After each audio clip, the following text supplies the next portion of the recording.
Parlons d'un autre film qui était attendu, mais qui sort cette semaine du coup, et qui était également surtout présenté à Venise. Film Ad Astra de James Gray.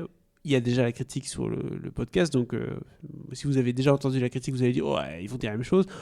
Pas tellement, parce que c'est un film qui a eu le temps de rester un peu sous notre estomac, comme on dit, de digérer ce film. Ah oui. Alors, film de James Gray avec Brad Pitt, Tommy Lee Jones, Ruth Negga et j'en passe, qui parle de Roy McBride, un astronaute américain qui doit, suite à une catastrophe, s'aventurer aux confins du système solaire pour rechercher son père qui a disparu et du coup éviter qu'il y ait une catastrophe, comme je disais, pour notre planète.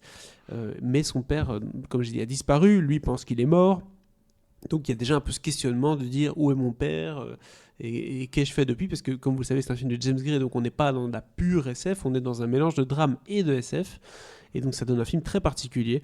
Je propose qu'on s'écoute tout de suite un extrait de la bande-annonce. À quoi tu penses? Je fais ce que je fais à cause de mon père. C'était un héros. Il a sacrifié sa vie dans sa quête du savoir. Alors Ad Astra, comme je le disais, c'est un film qui mélange le drame et la science-fiction. C'est peut-être ça le point fort du film, mais c'était peut-être ça aussi le point faible. En tout cas, c'est certainement un point que certains d'entre vous n'attendront pas, puisque le film est présenté comme étant une aventure spatiale épique dans les éléments de marketing, et donc ça c'est peut-être un peu trompeur. Non, ça c'est pas trompeur. Ah. Ce qui est trompeur, c'est de le faire passer pour un film d'action. Oui, Ça, c'est trompeur. avec Une aventure épique, enfin une aventure spatiale épique, je pense que ça l'est complètement. C'est vrai, C'est important de le dire. c'est important de le mentionner. Ouais, quand même. Il y a des moments épiques, Ah oui. qu'on se le dise. Et c'est une aventure spatiale. Oui, bah oui, Jusqu'à oui, ça. oui. Et c'est un film qui a des influences assez intéressantes. Parce que plus j'y pensais, et l'excellente critique d'un ami me confortait dans cette idée, c'est que la scène, la fameuse poursuite qu'il y a sur la Lune, faisait très western. Il y a un côté un peu l'attaque de la diligence assez cool. No Alors, Man's Land, hein, pour ouais. le cas. Qu'on retrouve aussi dans le dernier Mad Max, hein, par exemple, quand le camion se fait attaquer. Tout à fait. Voilà. On sent les influences très clairement chez certains réalisateurs.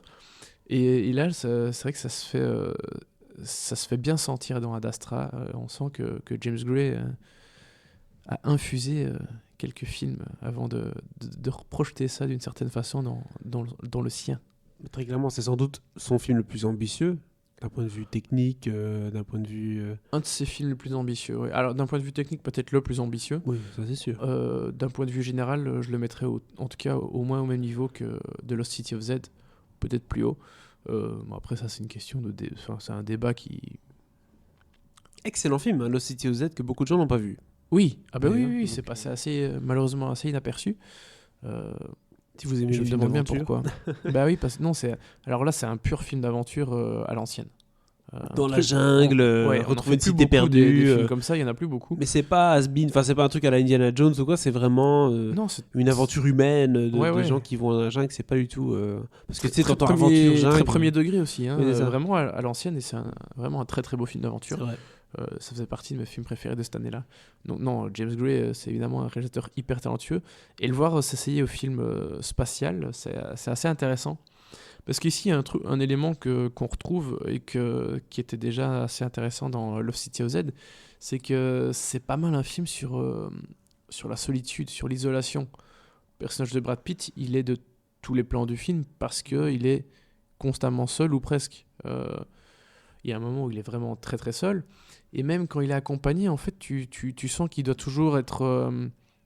c'est difficile de faire confiance à d'autres personnes. C'est un mec il est solitaire livré aussi. à lui-même, en fait. Oui, de base, c'est quelqu'un- rien que la première scène le montre super bien. Il Ouais. est en train de faire une réparation sur une station spatiale qui est reliée à la Terre. Une parce tour, que c'est ouais. une immense tour qui arrive donc très très haut, au-delà de l'atmosphère, je pense. Bah oui. Et puis voilà, il y a un souci, il y a des explosions, le gars il tombe, enfin bref, il y a quelque chose de très solitaire dans cette scène qui est assez génial, parce que c'est parce qu'on est avec ce personnage et qu'il n'y a personne d'autre que en tant que spectateur tu peux tu peux vraiment vivre ces émotions assez fortes en fait. Oui, exactement. C'est un une très bonne séquence d'introduction du film qui nous permet de directement accrocher parce qu'il n'y a rien à faire. Le film réussit pour moi déjà cet aspect aventure spatiale, déjà en termes d'effets spéciaux, c'est vraiment nickel. de très grande qualité. Suite à cela, il y a ce côté aventure, comme tu le disais, voilà, construction du monde, j'en parlais dans ma critique à Venise, pour moi c'était vraiment un des éléments qui m'avait vraiment plu, c'est qu'on sent que James Gray a pris le soin de ne pas uniquement se précipiter vers certaines séquences du film, et de dire, tiens, ok, qu'est-ce qui se passerait dans un futur proche? Est-ce qu'on aurait des tours qui vont jusque dans l'atmosphère? Est-ce que sur la Lune, il y aurait un centre commercial? Est-ce que... Et donc, il met tout ça en image. Et donc, du coup, quand Brad Pitt, je veux dire plutôt Roy, se balade de planète en planète, on a vraiment ce sentiment de, un peu comme dans Lost City of Z, qu'ils avancent dans la jungle, en fait. Hein, ce sentiment d'aventure où plus on se rapproche du but, plus ça devient dangereux. Ouais. Et c'est exactement ce qui se passe ici dans Astra. Il y a aussi un truc que je trouve hyper intéressant dans le film, c'est une petite critique, mais elle est forte. Comme quoi le film a quand même mûri dans nos esprits, je pense. La Lune, c'est devenu un dépotoir, tu dirais un centre commercial. Je veux dire, c'est des trucs Subway et tout. C'est un endroit où on bouffe du McDo, quoi. C'est le City 2. Et c'est aussi dégueu. Alors non, maintenant que City 2 a été refait. Oui, hein, mais City 2 pré-rénovation. Le City de food pré-rénovation, court, là, en bas, là, c'est tu aussi vois. dégueulasse que... Seuls les vrais connaîtront. Ouais. Les Bruxellois, là. Ouais. Mais oui, non, et je trouve que cette critique de la société, c'est plus un tacle qu'une vraie critique parce que c'est pas présent et fort dans tout le film. Mais il y a un regard sur la société actuelle qui est clair, assumé. Oui. Et En tout cas, sur les déviances actuelles qui pourraient mener à ça, quoi. C'est un peu ça l'idée. ouais. Et clairement, le personnage principal en a ras-le-bol et c'est aussi pour ça qu'il est solitaire. Ah bah complètement. Et sans doute peut-être aussi pour ça qu'il est astronaute. D'ailleurs. Ouais. Mais alors, et bien sûr, la dernière chose, la dernière thématique qui est primordiale, qui est peut-être la plus importante au final, c'est la relation filiale qu'il y a entre Roy et son père présumé. Disparu. Oui, c'est ça. Et présumé peut-être vivant. C'est ça. Parce que malgré le fait qu'il l'ait finalement quasiment pas connu, bah, c'est une relation qui a marqué sa vie et tout ce qu'il a fait en fait c'est à cause ou grâce à son père en fait. Bah oui. Et donc cette relation c'est une relation paternelle qui est très très forte et qui va marquer absolument tout le film parce que tout ce dont le film parle, c'est à cause de cette relation. C'est peut-être pour moi le seul point, mais c'est un point de comparaison qui n'est pas comparable, mais on le fait de toute manière quand on est devant un film comme ça, on compare.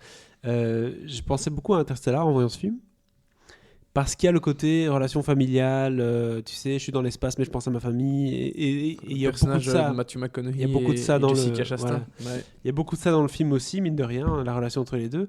Mais la différence pour moi avec un Interstellar, c'est que l'aventure prend le devant. Et après, par moment, Christopher Nolan arrive avec ses séquences plus d'émotion qui fonctionnent pas mal parce qu'on s'y attend peut-être un peu moins. Ici, dans le film, l'émotion ou le complexe du « je suis seul, mon père », peut-être prend pas mal de place, beaucoup de place, si ce n'est la place principale, et l'aventure, c'est un peu en seconde place. Mhm. Et donc, du coup, ça rend le film un peu plus... peut-être difficile à digérer, j'ai envie de dire. S'ils avaient mis la place à l'aventure et des moments plus de tendresse ou de solitude, etc., on aurait moins ce côté un peu peut-être forcé de la chose, si je puis dire.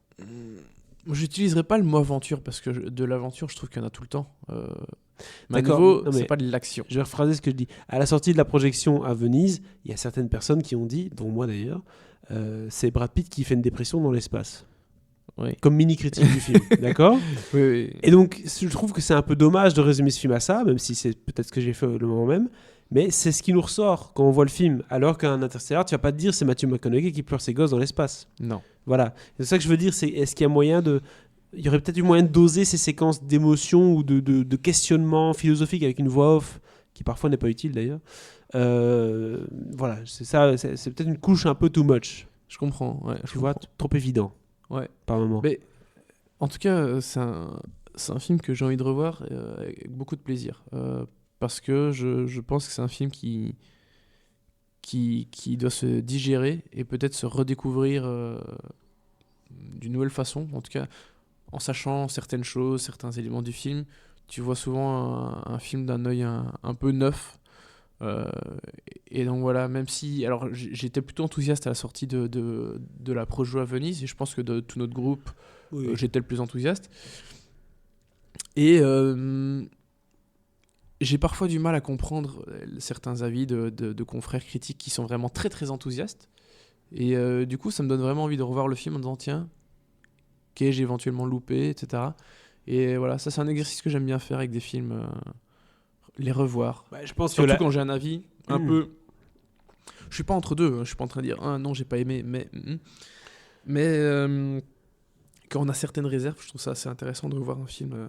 On peut se faire une idée plus fraîche. Je pense qu'une des raisons pour lesquelles aussi Ad Astra est tellement mis en avant par certaines critiques, c'est parce qu'il n'y a rien à faire. C'est un film d'aventure, épique, dans l'espace, qui n'est pas un film de super-héros, qui est un film qui pose des questions, qui fait une critique de la société, qui a un personnage qui est intéressant, et qui est par James Gray. Donc c'est une nouvelle proposition qu'on n'a pas l'habitude de voir. Il n'y a rien à faire. D'habitude, des films comme ça, ça réfléchit pas trop, quoi, hein. Ou à part si c'est Christopher Nolan qui vient faire sa petite touche. Mais encore, comme je le disais, c'est une petite touche. Ouais. Ici, c'est vraiment un film de James Gray, sauf que ça se passe dans l'espace, quoi. Et donc, c'est une proposition qui est totalement différente de ce qu'on a aujourd'hui. C'est peut-être pour ça que les critiques applaudissent le film, parce qu'ils disent qu'il n'y a rien à faire. Mettre de l'argent dans un truc comme ça aujourd'hui, c'est une prise de risque de malade. C'est sûr. Et c'est notre job de faire en sorte que les gens aillent s'intéresser à ça, parce que ça doit continuer, des films comme ça. Bien sûr. Ah, mais ça c'est sûr. Des prises de risque.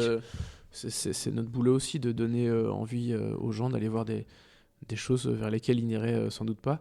Surtout quand c'est important que certains films aient du public. Parce qu'effectivement, si les gens ne vont pas voir des films de James Gray, c'est compliqué, parce que je trouve que c'est un des auteurs les plus intéressants. Quand je dis auteur, c'est vraiment dans un sens large, bien sûr en termes d'écriture de ces histoires, mais c'est un artiste, devrais-je dire plutôt, parce que c'est un excellent metteur en scène qui raconte de très belles histoires. Et donc c'est quelqu'un d'essentiel dans le cinéma américain et même mondial, et qui... pas à la même échelle qu'un gars comme Christopher Nolan, mais qui globalement... on lui donne les moyens dont il a besoin. Mais il n'a pas encore rencontré le succès public. Non, c'est ça le problème. Il n'a pas de grand succès public, même si je pense que Two Lovers avait plutôt bien fonctionné, parce que c'était une très très belle histoire dramatique. Pas non plus le même budget, donc c'est plus vite rentable, je pense. Bah oui, bien sûr. Mais ici, il a clairement un plus gros budget, et je pense que l'argent a été bien utilisé. J'ai hâte de voir le résultat, en tout cas en salle, de ce film, parce que moi, perso, j'ai des gros doutes sur sa capacité à être rentable. Il a une tête d'affiche, et là, ce soir, on n'en a pas encore vraiment parlé, mais c'est Brad Pitt. Et Brad Pitt, alors cette année, même si je ne suis pas un grand fanat du Tarantino, c'est une très grande année pour Brad Pitt. Parce qu'il est excellent dans le Tarantino. On en parlera un peu dans sa film. C'est le personnage que je préfère. Tout à fait. Et ici, il est génial aussi. Donc, avec un grand Brad Pitt... Si tout le monde ne lui fait que des louanges, je pense que ça peut encourager le public à aller le voir. Surtout que c'est Brad Pitt dans l'espace, quoi. Qui déprime dans l'espace. Je rigole. Il déprime un peu, ouais. Du coup, il fait pas que ça. Qu'est-ce qu'on lui donne ? Est-ce qu'on reste sur notre 3 ? Je vais rester sur mon 3 parce que, voilà, toi, je sais que le film a évolué, et pas plus positif. Mais je trouve que pour quelqu'un qui n'a pas aimé le film, 3, c'est beaucoup. Mais j'ai aimé le film. Oui, j'ai aimé le film, mais quand même des grosses réserves. Oui, c'est pas qu'il y a des réserves, c'est que c'est le genre de film qui se digère. C'est un film, voilà, c'est un film. Si vous allez voir ce film, que vous allez aimer ou pas, vous allez réfléchir et vous allez penser, et ça va marquer votre esprit de cinéphile.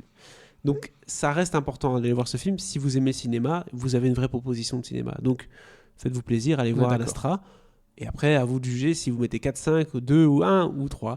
Nous, on met 3 parce qu'on pense qu'à l'heure actuelle, c'est là qu'il est dans notre esprit. Et peut-être qu'un jour, il sera 5. On se dira, wow, en fait, tu te rappelles en 2019 ? C'est ça aussi le cinéma. On ne peut pas toujours parier sur les bons chevaux. Non, mais restons sur le 3. On reste sur le 3 là-dessus.